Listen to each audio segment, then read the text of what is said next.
Já estamos de volta com o nosso Tá Na Hora Maranhão, ao vivo pela difusora, para todo o estado, para todo mundo, também pela internet. Você que está no rádio, obrigado pela sintonia. Começa agora a nossa resenha com a participação de John Coutrin, em cima de 7 horas e 21 minutos. John, seja bem-vindo mais uma vez. Obrigado, Olavo. Boa noite a você, boa noite a todos os nossos telespectadores, pessoal da internet também, da rádio. Nosso abraço todo especial também para o pessoal do interior, nessa audiência muito ampla e abrangente da TV Difusora, da rádio. Fica aqui o nosso desejo de boa noite, nos acompanhe aí até o final para a gente falar de política, dos assuntos também. Falar sobre os bastidores da política, muita coisa acontecendo, hein? O ano está começando com muitos assuntos, um ano quente. E a gente começa falando sobre a liminar da Justiça, que suspendeu os efeitos da resolução da Executiva Estadual, do PSB, que determinava a expulsão de 6 deputados. Agora os parlamentares voltam ao partido. Mas como é que ficam os grupos na Assembleia, John? O que acontece? O PSB, Partido Socialista Brasileiro, a gente falou ontem, inclusive, que o PSB hoje, que era o PSB de B de bola, PSB, era o partido do governador Carlos Brandão, é o partido da presidente da Assembleia, Iracema Vale, e de hoje os deputados governistas que fazem parte da base de apoio do governador Carlos Brandão na Assembleia. O partido, houve uma reviravolta, o governador Carlos Brandão perdeu o partido, ele era o presidente estadual do partido, porque houve uma espécie de intervenção, Olavo. O presidente nacional do partido, o prefeito de Recife, ele acabou tirando o partido do Brandão e dando para a senadora Ana Paula Lobato. Quem é a senadora Ana Paula Lobato? Esposa do deputado Otelino. Eles são, o Otelino é deputado de oposição ao governo Carlos Brandão. Então o partido, o PSB, saiu da base do governador, do controle do governador Carlos Brandão e foi passar a ser controlado pelos dinistas, como os socialistas opositores ao governador Carlos Brandão. Mas só o que acontece, Olavo? Importante informar isso. O PSB, passando a ser um partido de oposição ao Carlos Brandão, mas antes era da base, ele abriga aí vários deputados que são aliados do governador Carlos Brandão. Aí você pode perguntar, você que está em casa, mas por que eles não saem? Eles não podem sair agora porque eles perdem o mandato por infidelidade partidária. Eles têm que esperar, esses deputados, a chamada janela partidária, que abre ali a partir do final de março, começo de abril, onde esses deputados podem sair dos seus partidos e irem para outros partidos para concorrer à eleição sem perder o mandato. Certo? O PSB, nessa semana, no início da semana, decidiu expulsar alguns parlamentares. A gente falou do caso do Edson Araújo, que está envolvido no caso da fraude de seguro-defesa, INSS, e expulsou outros parlamentares, como Adelmo Soares, que é da base do governo Carlos Brandão, expulsou a Daniela Gentil, expulsou outros deputados, mas deixou, por exemplo, a Iracema Vale, deixou o Francisco Najib e deixou o Ariston, que são deputados ali hoje da base do Brandão. A Iracema Vale estrategicamente porque ela quer ir para o PT, pode ir para o PT, aí eu estou segurando um pouquinho a Iracema para ela também só sair na janela partidária. E ontem, depois dessa expulsão desses parlamentares, ontem, ainda na sessão extraordinária da Assembleia, ontem à noite, foi uma sessão extraordinária, e ali foi informado que houve uma liminar, derrubando essas expulsões, ou seja, anulando as expulsões desses parlamentares. No contexto do pano de fundo de tudo isso está a formação de blocos na Assembleia. O PSB estaria, com esses deputados de oposição, estaria se unindo ali para formar um bloco com o PCdoB, com a federação. PCdoB, PT e Partido Verde. E o que teria, portanto, direito às vagas nas comissões, tempo nos blocos. Seria um partido, portanto, ali com 11 deputados juntando-se com a federação. Mas, Olavo, com essa anulação, volta o que era tudo antes. Ou seja, esses deputados não foram expulsos e o partido volta a ter maioria de deputados governistas. Compreende? Então, sim. O partido, por hora, expulsou esses deputados governistas para se tornar a maioria da oposição. Agora, pelo menos nessa liminar, ainda não foi decidida, mas é uma liminar, os deputados governistas voltaram para o PSB e eles têm maioria. Olha só. E isso, o que acontece? Agora fica essa indefinição da formação dos blocos. o bloco de oposição. Se o PSB vai ficar no bloco do governo ou se o PSB vai ficar no bloco de oposição. Eu estive hoje lá na Assembleia e o que está sendo discutido? A proposta de um acordo. Não, essa decisão da Justiça pode demorar um pouco, não é? Vai judicializar, vamos fazer um acordo. Foi colocar a possibilidade de um acordo desses deputados saírem do PSB, sem nenhum tipo de problema, não é?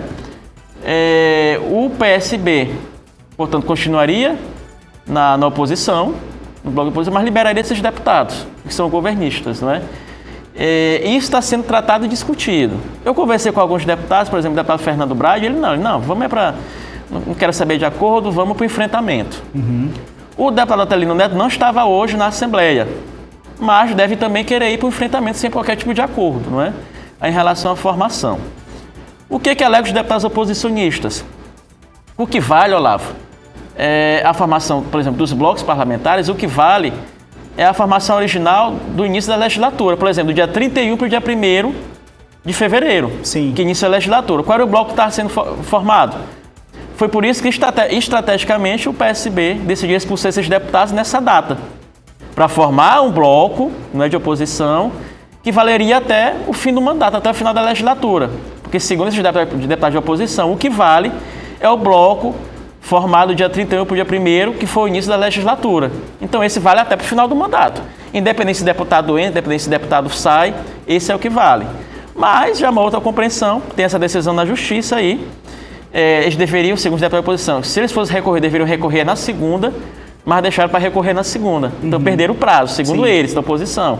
Então, vale se o bloco está sendo formado, portanto, aí do dia 31 para o dia 1º de fevereiro. Mas é uma discussão jurídica, está na Justiça, e eu acho que o melhor caminho, eu entendo, neste caso, seria um acordo aí dos deputados de oposição com os deputados oposicionistas para o PSB ali formar o bloco de oposição.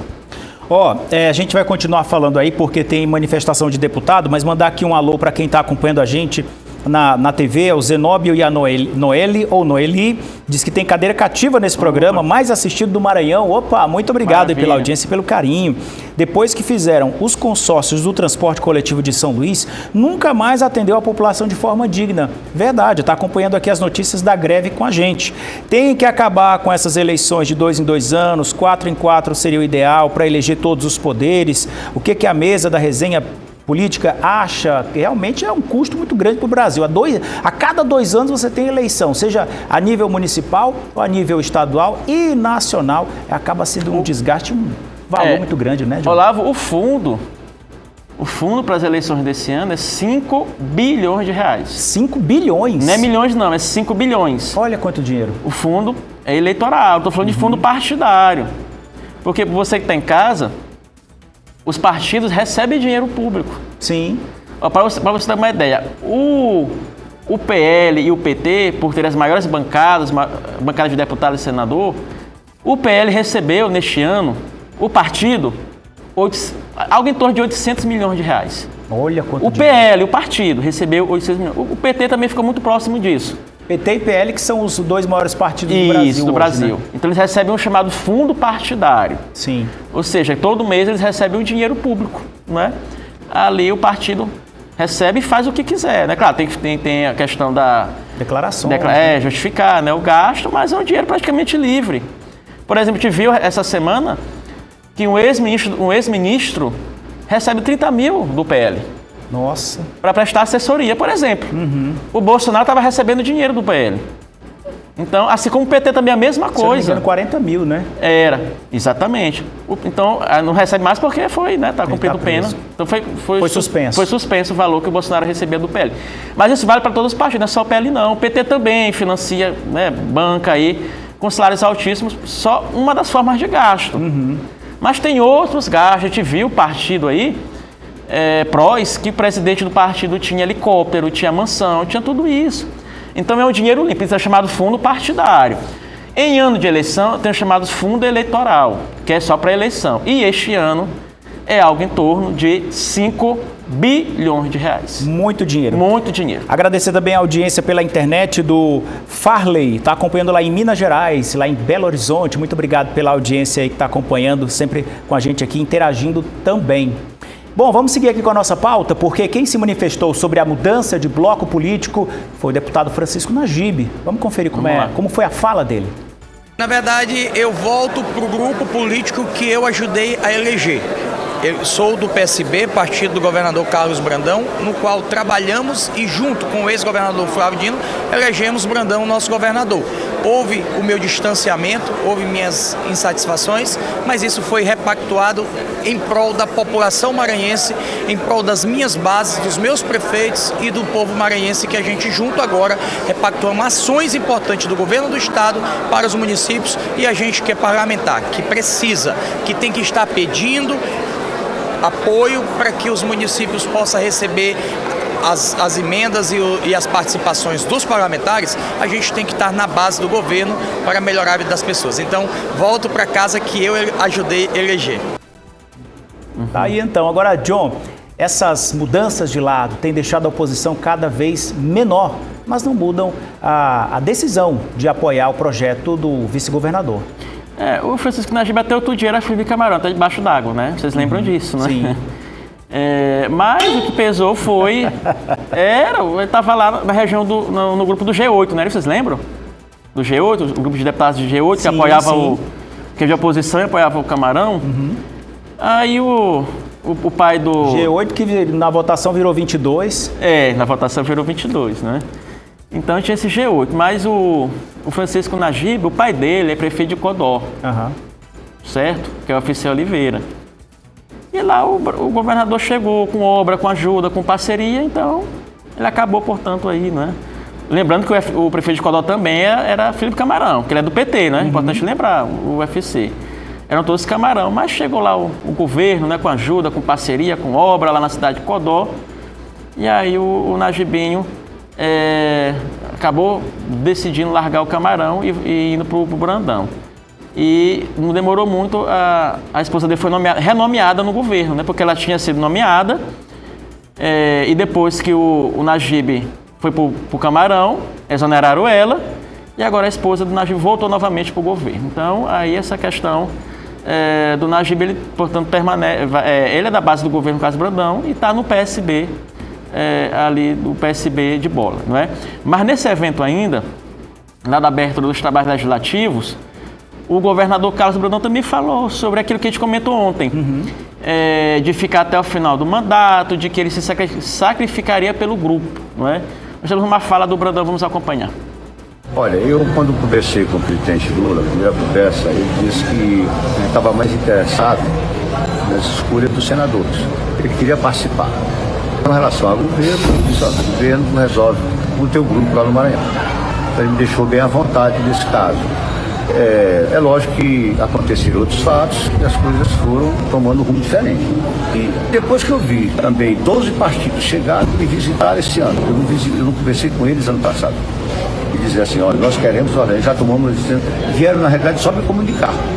Aí eu tive que, naturalmente, chancelar por 2 motivos. Por conta da aprovação popular nas pesquisas e por conta do apoio de 12 partidos da nossa base aliada. Ele tem que respeitar também, para não frustrar os partidos nem a população.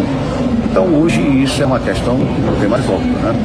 Mas desde assim eu vou ter uma nova conversa com o presidente, porque ele disse para mim ter uma última conversa dele, sem ainda saber dessas situações. Estou pedindo audiência, mas ele fez uma cirurgia agora, parece 2 dias atrás, estamos aguardando a recuperação dele. E presidente assim, ele é que marca, né? Não sou eu que digo, eu quero tal dia. Amanhã até eu vou para Brasília, vou conversar com 4 ministros, mas assuntos institucionais, assuntos do governo. Isso que vai estar em Brasília, não? O Brandão disse na fala dele, pauta institucional, vamos ver se encaixa uma agenda com o Lula, né? Ver se conversa, mas acho que essas coisas meio só depois do carnaval, viu, Olavo? Essa agenda com o Lula, de conversar, de tratar. Mas aí ele reafirma que fica até o final do governo, né? Que vai permanecer com a candidatura do Orleans, a governador do estado. E tem a questão das tratativas para o Senado. Sim. Porque lá na reunião que ele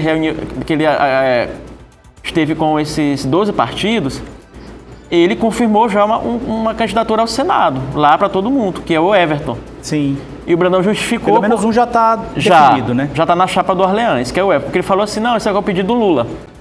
Foi isso que o Brandão disse. Isso aqui é coisa do Lula, então o Everton já está definido como o candidato a senador, uma vaga da chapa de Senado. Porque esse ano... São duas. Duas vagas disputadas. A outra vaga ainda vai ser discutida, não é? Mas lá nessa reunião estava o Fufuca. Aí muita gente fala, falou do Everton, mas não falou do Fufuca, escanteou o Fufuca na reunião lá dos 12 partidos. O Orleans depois fez um evento, fez um discurso, o Orleans Brandão. Ah, é? Fez loas ali, elogios ao Fufuca, né, aquela coisa toda. Deu uma certa, né, de certa forma ali, um afago no próprio Fufuca, ali que pode ser ele, sim, esse segundo nome. Mas...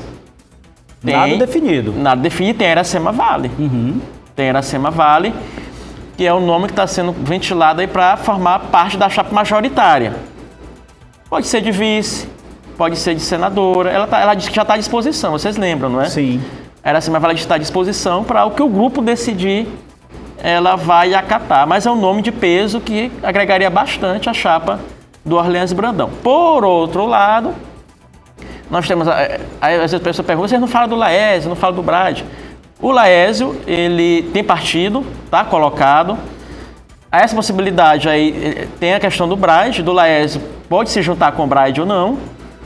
Em relação ao Eduardo Brade, hoje eu já ouvi uma conversa diferente, viu, Olavo? Porque lá na Câmara, na segunda, o próprio doutor Joel, que é o líder do governo Brade, disse que era no começo de março que o Brade anunciaria sua candidatura ao governo. Anunciaria. Uhum. Já hoje pela Assembleia a história já foi diferente. Disse que é lá pro dia 20 de março. De março. Se ele for candidato a governador, ele já deve anunciar, se ele for o Brade, candidato a governador, ele deve anunciar aí a sua candidatura lá por volta do dia 20 de março. Foi o que eu ouvi hoje na Assembleia, diferente do que eu ouvi na Câmara. Na Câmara, os aliados falaram, não, é dia 1º de março, que ele vai anunciar o Brade candidatura a governador. Lá na Assembleia, por outro lado, não. Lá a partir do dia 20 de março, o prefeito Eduardo Brade, se for candidato, ele anuncia aí que é candidato. Mas qual foi as informações que eu tive? Que primeiro o Eduardo Brade vai ver as pesquisas e consultar alguns aliados. Uma pesquisa vai ser feita, viu? É o Olavo Sampaio. Uma pesquisa, o prefeito vai fazer uma pesquisa, certo? Acho que depois do Carnaval. E ele vai avaliar, né? Como é que ele está nas pesquisas. Porque em São Luís ele está bem na Grande Ilha. Sim. Essa região aqui próxima, né? Mas ele vai avaliar, o prefeito Eduardo Brade, os números do interior e vai conversar com aliados. A gente falou que o prefeito Eduardo Brade já chamou, por exemplo, o ex-prefeito de Timon, Luciano Leitoa, para conversar na prefeitura, vocês viram? Sim. E chamou também o vereador de Imperatriz, Ricardo Cedo, que é da região Tocantina, também para conversar. Você conversa com eles, eles estão certos de que o Brade será candidato a governador. Eles estão certos, não é? E até ouvi também hoje, lá de uma pessoa muito próxima do Eduardo Brade, dizendo que, de certa forma, o governo está até pressionando o Brade a ser candidato, né? Porque está entrando com algumas ações, né? Alguns vereadores, o governo. E eles acham o seguinte, uma avaliação de um aliado próximo do Brade, de que se ele não for candidato e o Orleans ganhar, aí eles acham que eles deixam o Brade até inelegível, né? Que o Brade ficaria até inelegível se o Orleans ganhar, todo mundo ganhar, porque, de certa forma, seria uma forma, né, do Brade não se candidatar nas próximas eleições. Então ele acha que seria uma perseguição muito grande em cima do Brade. Então por isso ele deve se candidatar. Essa é uma avaliação de pessoas próximas, mas, na verdade, gente, o prefeito ainda não decidiu. Volto a dizer, o prefeito não conversou com ninguém, dizendo que ele é candidato a governador, não conversou com ninguém, não afirmou para ninguém que ele é candidato.